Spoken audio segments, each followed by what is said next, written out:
கிச்சனில் மளிகை சாமான் ஸ்டோர் பண்ணுறதுக்கு இது போல் கிளாஸ் கண்டெய்னர் யூஸ் பண்ணிங்கன்னா ரொம்ப வசதியாக இருக்கும்.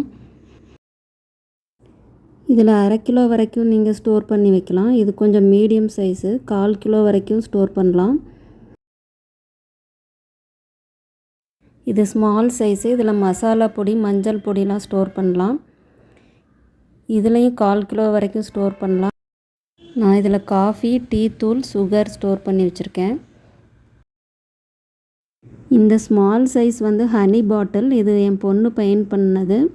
இதில் நான் பெருங்காயப்பொடி ஸ்டோர் பண்ணியிருக்கேன். உப்பை இது போல் பீங்கான் ஜாடியில் ஸ்டோர் பண்ணால் தண்ணி விடாமல் ஈரம் ஆகாமல் இருக்கும். இந்த பாட்டில்லாம் எப்படி அரேஞ்ச் பண்ணி வைக்கிறதுன்னு பார்க்கலாம். இது போல் அட்டை பாக்ஸ் யூஸ் பண்ணிங்கன்னா பேக் சைடில் இருக்கிற பாட்டிலை ஈஸியாக எடுக்க முடியும். பார்க்குறதுக்கும் ஸ்டெப்ஸ் மாதிரி அழகாக தெரியும். என்னோடய கிச்சன் ஷெல்ஃபில் எல்லா கண்டெய்னர்ஸையும் எப்படி அரேஞ்ச் பண்ணுறதுன்னு பார்க்கலாம். பாட்டில் சைஸுக்கு ஏற்ற மாதிரி வீட்டில் இருக்க அட்டை பாக்ஸை இது போல் அரேஞ்ச் பண்ணியிருக்கேன்.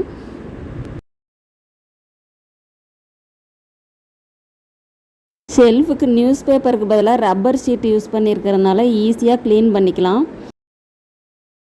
இது போல் அடுக்கி வைக்கிறதுனால நம்மளுக்கு பேக் சைடில் இருக்கிற பாட்டிலை ஈஸியாக எடுக்க முடியும். உள்ளே இருக்கிற திங்ஸும் நல்லா தெரியும், பார்க்குறதுக்கும் அழகாக இருக்கும்.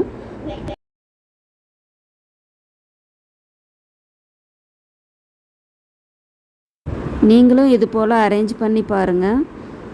வீடியோ பிடிச்சிருந்ததுன்னா லைக் பண்ணுங்கள், சப்ஸ்கிரைப் பண்ணி வச்சுக்கோங்க.